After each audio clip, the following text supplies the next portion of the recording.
Today for writing, we're going to be continuing to look at some persuasive techniques. So let's do a really quick review of the persuasive techniques we learned about last week.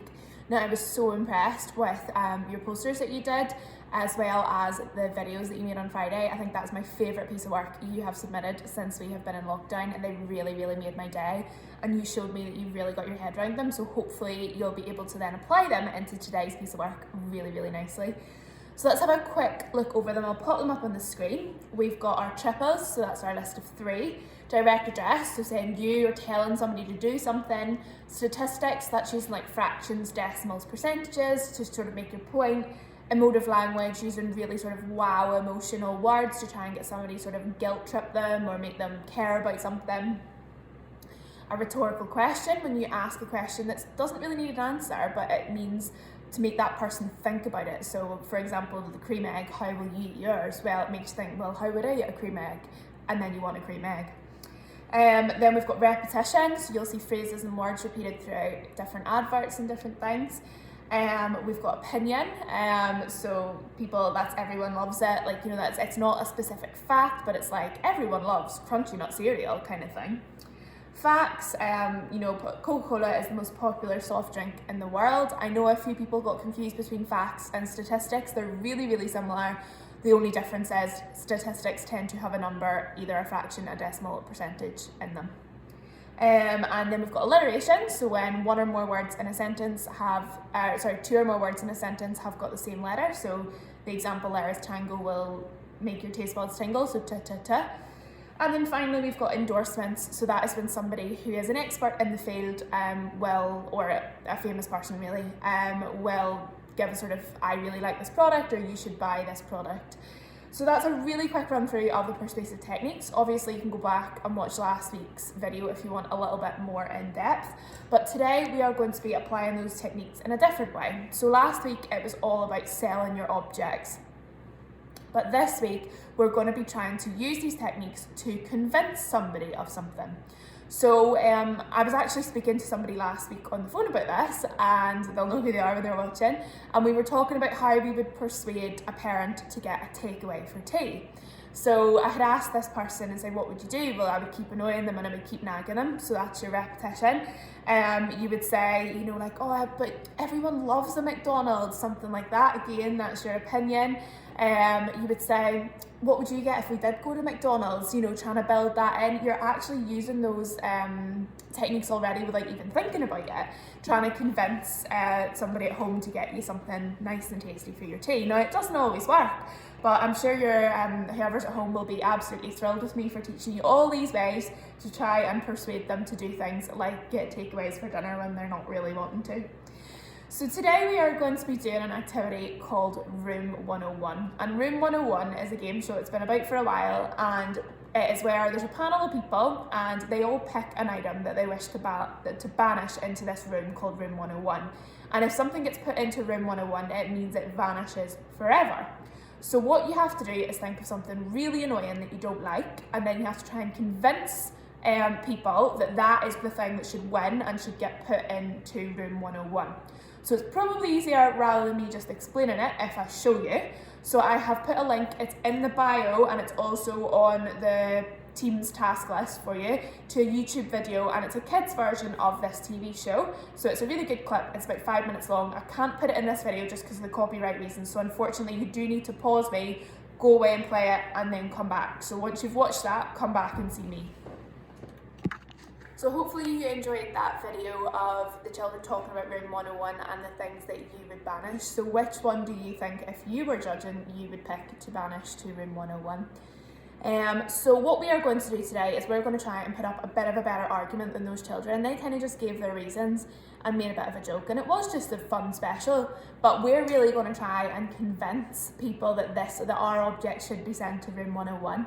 And when I'm marking it, I will be looking at the success criteria. So like if you've included your alliteration, there'll be different success criteria for different groups, but you need to look at your success criteria, because if you've met all of them, I will judge that, yep, we can send that to Room 101.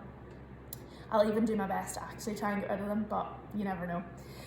So what I have done is I have written an example piece of writing. So I have chosen wasps to send to Room 101 because I think they are just the worst.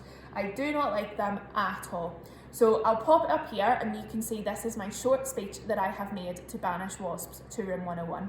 Now I could add more detail to this, but this is just a short, simple example and it's packed full of persuasive techniques. So what I would like you to do is, now that it's up on the screen, pause the video for me, have a look and see if you can spot any persuasive techniques. So just jot down the ones you can spot and where you've got them. I'll also pop a copy of this on the file section so that if you want to look at it, you can zoom in and stuff as well. So pause me and do that now.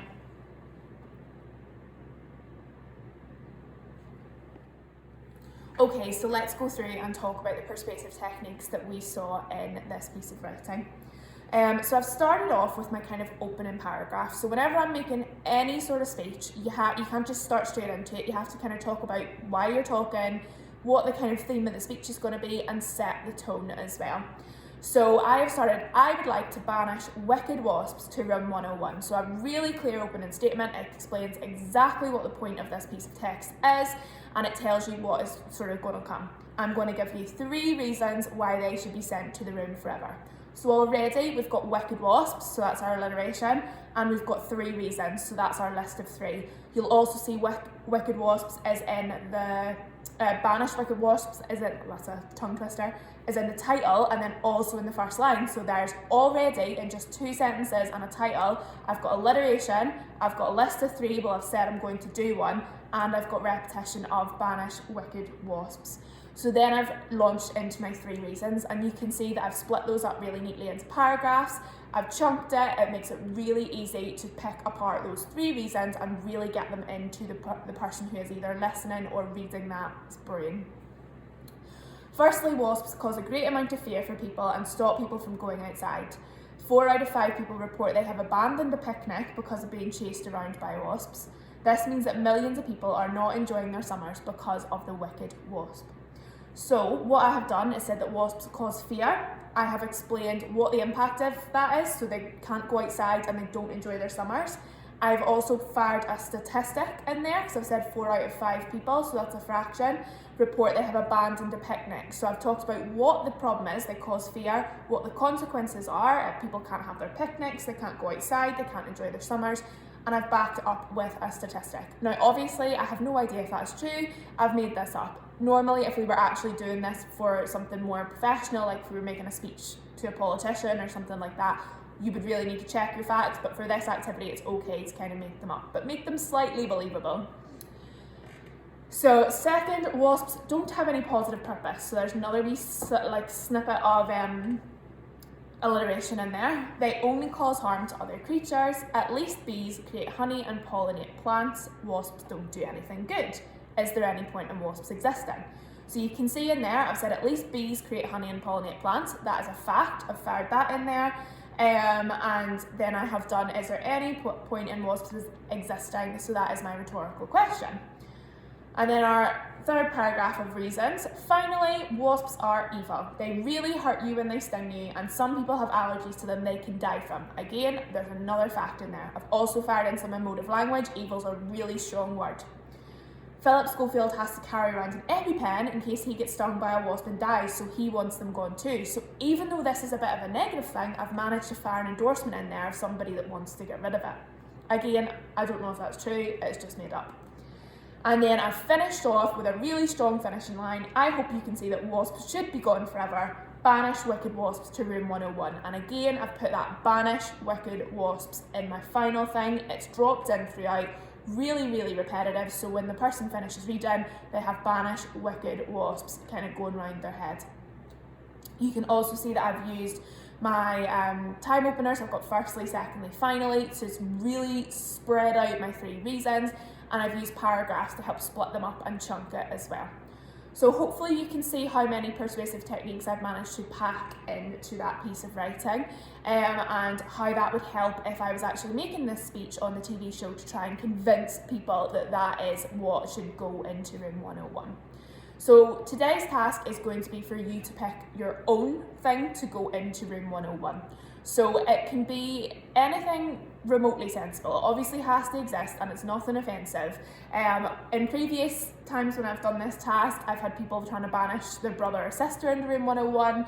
I've had people banish homework. I had somebody banish me in the room 101. That was quite an entertaining one. And as I said, you can banish pretty much anything as long as you're not being rude or offensive, and as long as you're backing it up. If you give good reasons and you want to put me in room 101, if you've done a good piece of writing, I can't argue with you. If you've used all those persuasive techniques, but have a careful think about something that you would like to make disappear. So it is a bit of fun, and if you meet all of your success criteria, I will respond in your feedback and I will tell you that you have successfully managed to banish your thing or your person to room 101. So I'm really excited to see these. Hopefully you have a bit of fun writing them, and I can't wait to make all these judgments on what's going to room 101.